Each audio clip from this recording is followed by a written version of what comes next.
Good morning. It's Dave coming to you live from Minnesota. Another beautiful day in Minnesota. And I just wanted to talk today a little bit about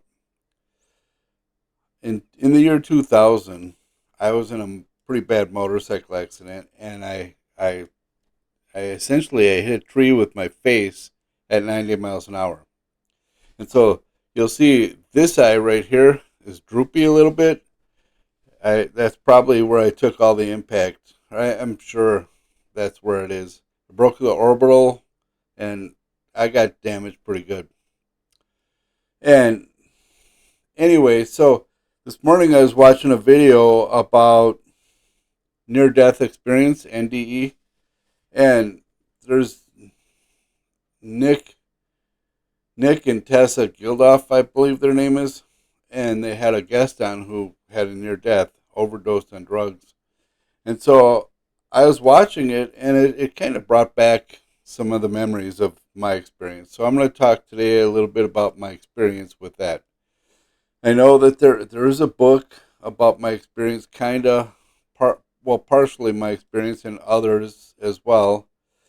And so I'm listening to this lady, and she's talking about her experience, and she goes and she ends up on a spaceship platform or something. Well, for me that wasn't how it was. I if you've ever watched like Star Trek or Star Wars and they're in warp speed and then all of a sudden they get out of warp speed and the stars are just kind of flying by and all of a sudden it's just boom, done. That's how it is. Like if you've ever sneezed and seen the little white dots around, that's kind of what them are, but times a million. I mean, they're moving so fast. It's crazy how fast that was. And so I can see how some people would say, I saw the light, I saw the light. Well, I saw a bunch of lights, more lights than I can count ever. And all of a sudden it was a flash and I was elsewhere. And this lady on this program was greeted by, I'm not sure who, but she said her dad was there and her parents committed suicide or something. And so for me, my grandfather was there. I found my grandfather dead in 1982. And so it was essentially it was my grandpa and he was my hero in life. I mean, he saved me a lot from like e- death in a lot of ways. He just saved me. And when I saw him for the first time in many years, he just kept saying, it's not time, go back." And I was like, "No, I'm staying. I lost you once. I am not losing you again. I'm just not willing to do so." So with that being said, all of a sudden I was swooped away from my grandpa, and while I was, or after I was swooped away, I never even gave it a thought about my grandpa. I never gave anything here in my life a thought ever. And I was walking and talking with, I suppose, God or Jesus or something more powerful than me. And this something was everything. It wasn't just standing next to me. It was the path I was walking on, the flowers, the breeze, the everything, everything. It was everything.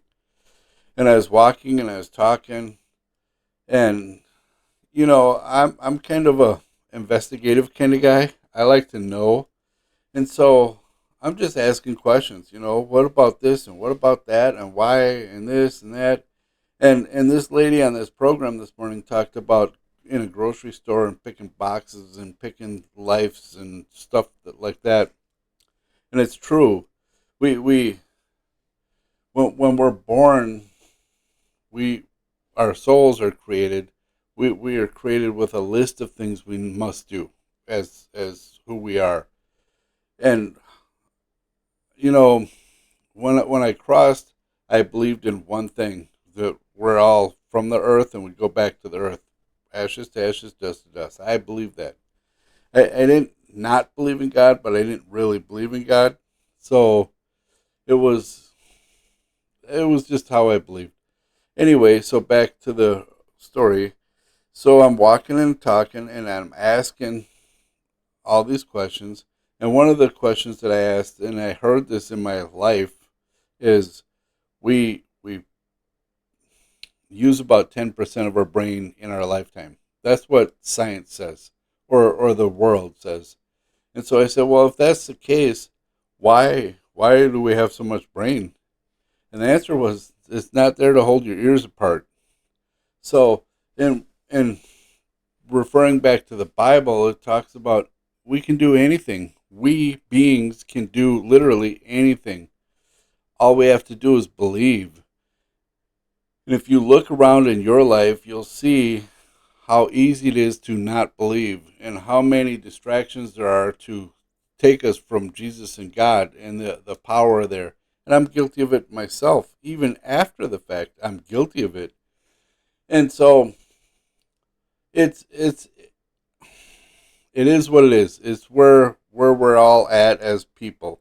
We when I was young, I was like indestructible. I mean, you couldn't hurt me for nothing. I was indestructible. And until I wasn't. That's how it was. So I'm walking, and they said, or the answer was, I chose this life that I was born into because my life literally has been kind of crazy. And just this lady this morning that I was watching, her life was kind of chaotic too. I mean, her parents committed suicide, and she was abandoned. She carried a lot of trauma. I mean, truly, she carried a lot with her. And I'm not going to compare stories and lives and whatever, who's worse and who's not, because truly today I am grateful for every step that I've taken in this life, every breath that I've breathed in, everywhere I've been in my life. I'm grateful for, because, yeah, there's a lot of bad for all of us. We all experience bad and trauma and this and that and whatever. And I think that today we as a civilization are right on a like a breaking point of figuring things out. We just got introduced AI not too long ago, and AI, essentially, a lot of people believe that it's here to replace humans. And I know that a lot of the companies, the big companies, are replacing people with computers, and computers can do it better. They never call in sick. They never are late. They don't need vacations. They don't need time off. They don't need anything except for keep going. So I get that, but the human interaction with each other is getting less and less and less. So yesterday I did a video about we need to unite, we need to unite, we need to unite. Stop judging and hating on each other. And so this near death thing, it was, she said that the lady or the people said, you must go back. And she was arguing, I don't want to go back. Well, I was there. I was there. They kept saying I had to come back, and I didn't want to come back. To the point where I came back kicking and screaming. I did not want to be here. And so when I first came to, I was so miserable, and I just was so bitter and angry. I didn't want to live anymore. I didn't want to be here anymore. And so I was plotting in my head how I can make this happen where I don't have to be here no more. What do I need to do to not be here anymore? And I don't know. I mean, for about a year, maybe year and a half after I came to, in my home, I built a suicide shrine. Truly, I built a suicide shrine. I wanted to die. I didn't want to be here. In her video, she talked about time. We're truly here for about a second in the scheme of things. And I can't say that's true or false. I can say that when we're not here in this body, time is irrelevant, because it's irrelevant. There is no time. It's not like you see people walking around with watches and time. We're born into this life with an expiration date. We start dying the day we're born. That's the truth. And so we all know that we're all going to die at some point. It's just the way it is. And what we do in the between decides if we're coming back or not coming back, I guess, because we have to complete our list. That's how we're created. And so I believe that if we can join together and work together, we can do this.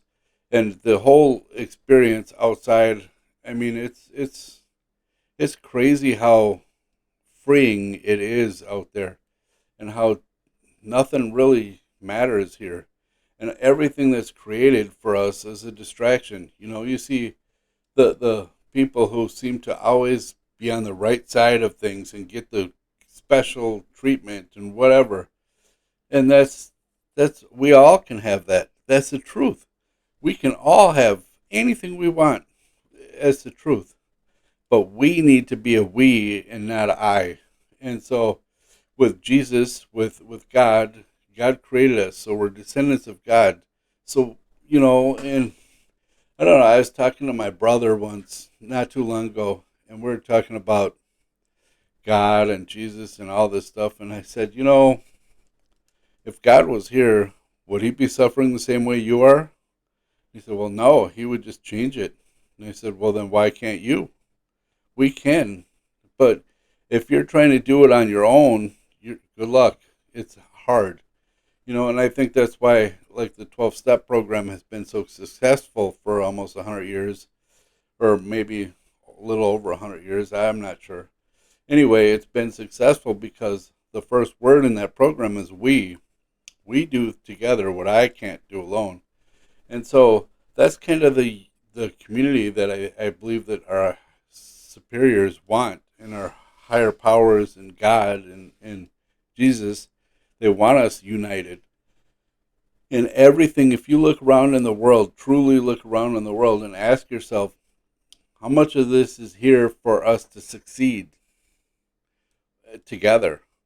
Everything divides us. Everything divides us. I mean, I'm sitting here in my office, my homemade office. It's actually a third bedroom. And I'm talking to you guys through a cheap mic that I bought off a marketplace for $25. As you can hear, it sucks. I'm working on that.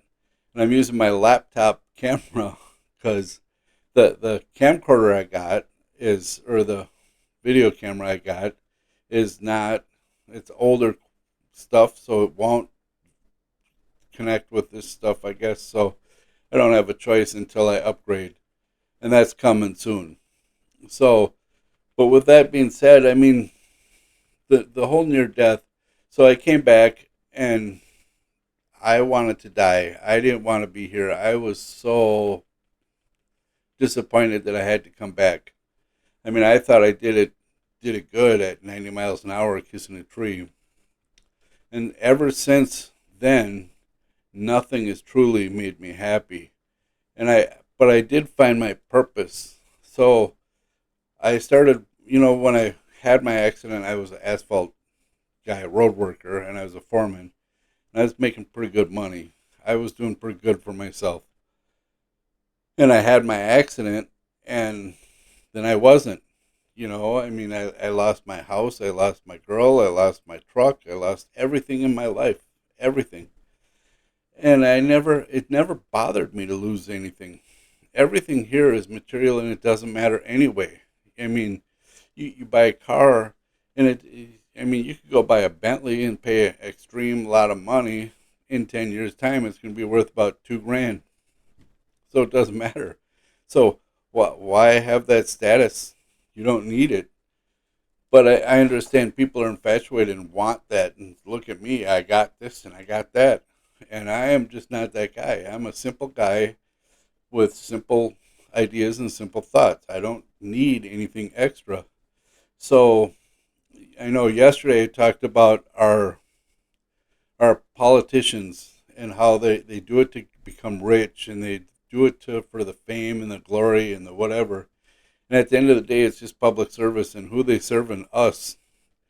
And really, if you look around, if you guys study the Constitution and look around, you'll see how our rights are being violated and stolen from us every day. And we just take it because we don't know our rights. And we're so divided that even if, like, I know my rights, I studied constitutional law in college. So I know my rights, but I'm over here just knowing my rights and knowing they're getting violated. And I'm sure that I'm not alone about knowing they're getting violated, but the legalities of it, people don't understand that we can fight if we join together. And so all of this stuff in the world, I mean, it dictates how everything's going to go. Sorry, my camera sucks. Um, Everything that we do dictates how things are going to go. We have choices. We all have choices. And so if you guys could only cross over and see how much none of this really truly matters, all that matters is that we help each other and we try to grow together. That's all that matters. So your Bentley doesn't matter. Your motorcycle, your Harley, your house, your neighborhood, none of it matters. You know, if the grocery stores ran out of food and didn't serve any food or have any food, what would you do? Are you prepared for that? I know that we have a lot of doomsdayers out there who say, "Oh, I got 6 months worth of food." Well, 6 months will bring into wintertime. Then what? I mean, truly, then what? You know, people don't know how to can. People don't know how to survive anymore. And that's kind of the way the system is designed to take that away from us so we don't know how to live. And I guess, when I came back, I started working with kids. I lost my interest in asphalt. I started working with kids for a tenth maybe of what I was earning prior to my accident. And I don't know, it was rewarding in a different way because these kids needed me and I was there for them. I'm honored that I was able to have that option and that ability. At the same time, in the same breath, I wish that everybody could experience what I experienced during that time. And so, fast forward, I did that from 2000 to 2007. Worked with the kids. I was truly happy doing that. And then my weekend staff, I think I mentioned in a couple videos ago, became my boss. So I said, "Oh, I'm going to go to college," even though my neurologist for my brain injury said I'd never be able to do that. I'm a dummy, and so don't tell me I can't, because I'm gonna. I went to school and I graduated with a 3.79 GPA. Not the best GPA, but pretty good for somebody who only went to school till 10th grade and didn't start until like 4th grade, 3rd grade, something like that. And it the choices that we make dictate all of that. So I did that from 2000 to 2007, like I said, and then I went to college. And while I was in college, our economy crashed. Everything crashed in our world. Everybody was so scared. I'm in a 12-step program, and I would go to meetings, and people would say, "If you got stocks, get rid of them. Everything's crashing. We're going to die. We're all going to die." And that's kind of how it is for the controlling us. I mean, they get somebody in there to be their voice, I suppose, get them scared enough, and they're going to preach it to the hilltops. That's what they're going to do. And so, fortunately, when that guy was in there saying this to everybody, I mean, he had the whole meeting terrified. Everybody in the meeting was terrified. And it, I don't know. Sorry about that. That was me. Um, my wife now was my girlfriend at the time, and I was pretty close to her dad. Her dad was a broker kind of guy. He knew the market. And I went to him after and I said, "Hey, this guy at this meeting was saying this. What do you think?" And he said, "So the market, just so you know, will always bounce back. It just is. So if people are scared and people are saying sell your stocks, people like me are there buying your stocks because you're going to lose a lot of money. And so don't buy into that stuff. Just have faith that the market will always come back. It's just the way it is. The market will replenish itself or whatever, come back. And sure enough, it did. But during this time, I was in college, going into major debt, major debt. And I graduated, and when we all graduated, I remember talking to my peers, and I was the oldest one in the school. Honestly, I was the oldest one in there. And my peers were all afraid of not getting a job. We just went into all this debt, and we're not going to get a job. So I applied, and I took a job that uh, I don't know if I should have or shouldn't have taken this job. Honestly, I don't think I should have, but I was so desperate because I wanted to have a job. I mean, I wanted a job. So I started working for one of the counties in Minnesota, metro areas, and as a juvenile correction officer. And, my strength is working with kids. I'm pretty good at working with kids. At the same time, in the same breath, it was, the situation was, I worked with a lot of rival gang members who, if they seen each other, it would go off. I mean, they would fight like crazy. It was so hard to try to teach them because the answer is right there, and it's so simple. But when we're young, we're stupid. We know everything. Nobody can tell us anything, and that's kind of what I was stuck into. I was trying to teach these kids, and then I had a bunch of coworkers who, not a bunch, but I had some. Their whole goal was to harm. I mean, they live for this chaos and this violence, and that's what they were into. And so it's, I don't know, for me, these are somebody's child. This is someone's child. This is someone's kid. And yeah, they do grown up crimes and they're doing grown up stuff because they're taught by grown ups, I suppose, or lack of grown ups in their lives. And so they're doing what their environment taught them to do. So when they pop off, and then you have a correctional officer who is really there to try to hurt somebody. And so I found myself in a position where I would try to stop the kid from doing stupid stuff, at the same time protect them from somebody else trying to do stupid stuff. So I was really caught, and I was the most unhappy I've ever been in my whole life during that time.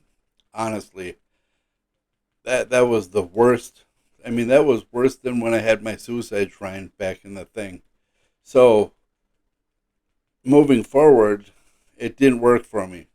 And I remember I interviewed for a supervisor job at one of the institutions outside of the detention center, and the director there came to me at my work and said, "We decided to go a different route." Okay.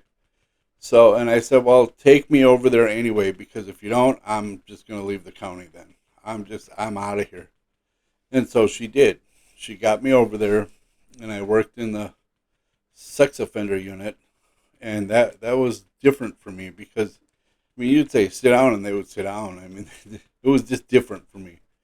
So, but I did that for a while, and then their contract came up, and I don't know, different units bid for different people or whatever, and so I ended up going to the girls unit.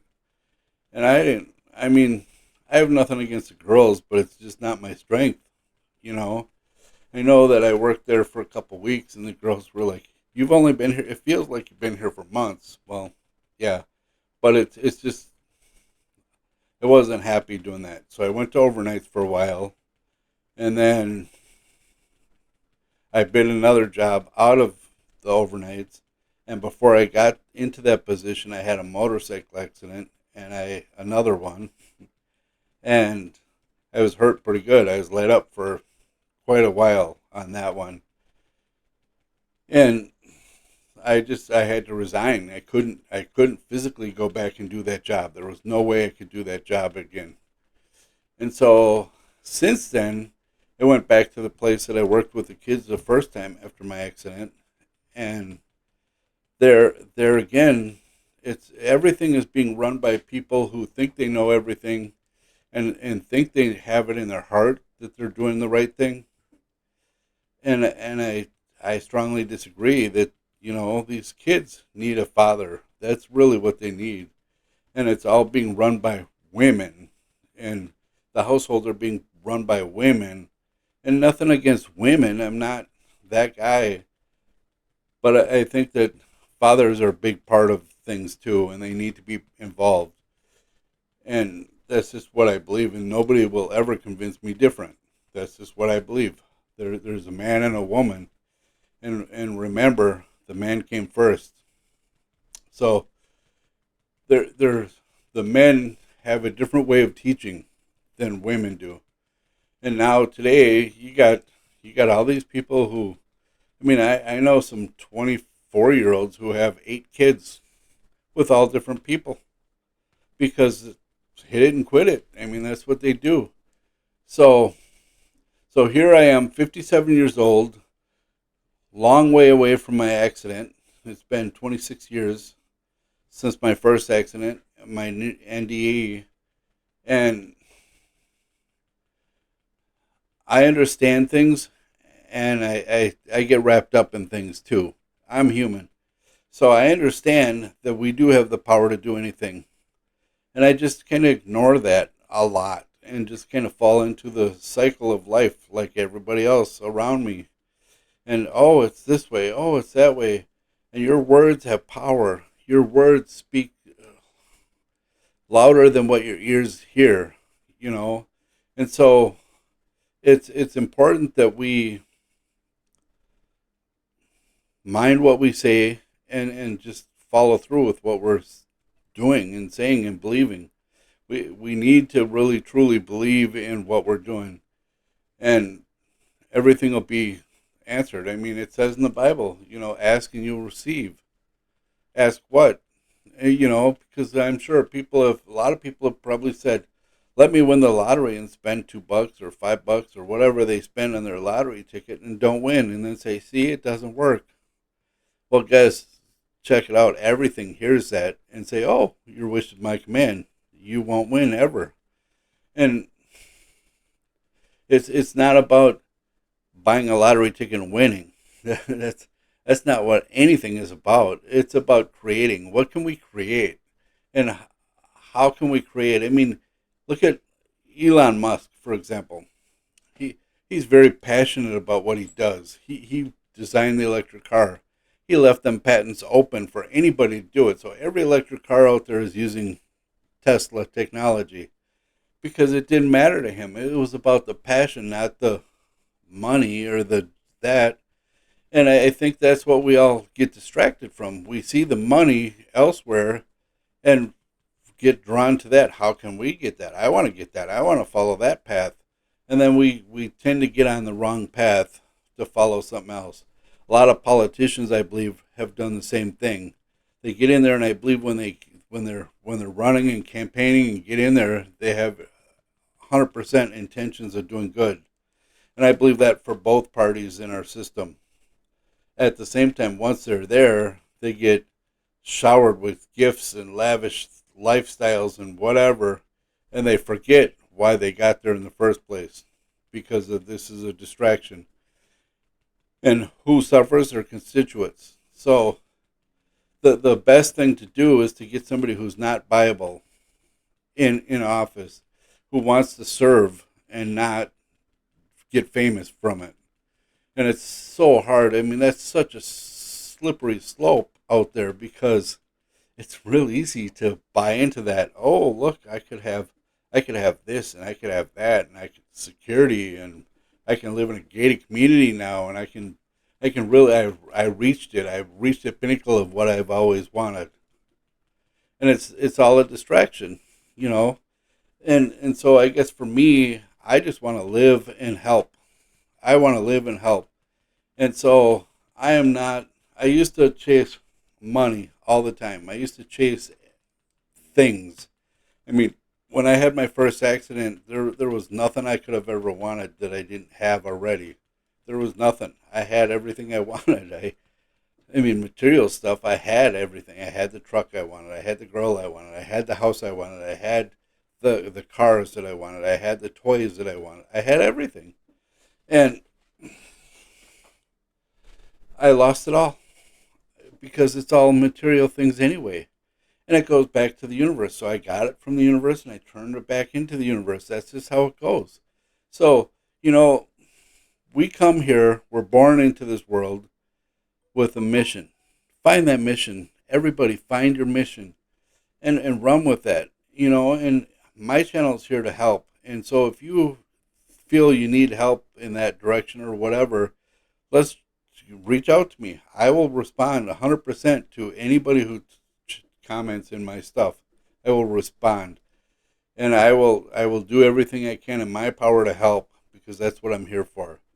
And so we together can do this, and we need to create a society or a unity of people who are not viable, who will stand strong for the people they represent, and help people achieve their mission, so we can all get invited to the show at the end. And that's what it's really all about, because this whole life is truly this long in the scheme of time. It's nothing. It's truly nothing.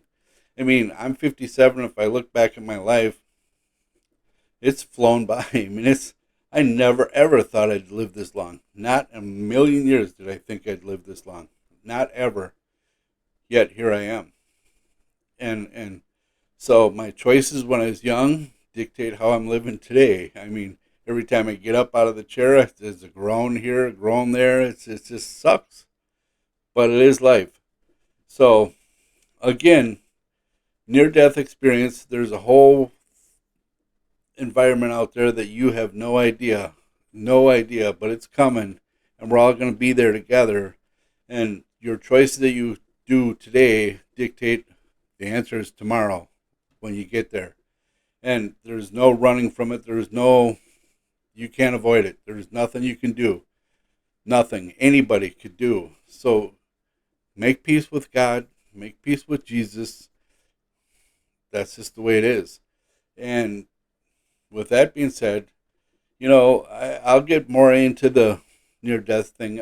Maybe I'll write a format and we'll talk about that some other time. Anyway, y'all have a great day. We'll talk to you soon. Peace.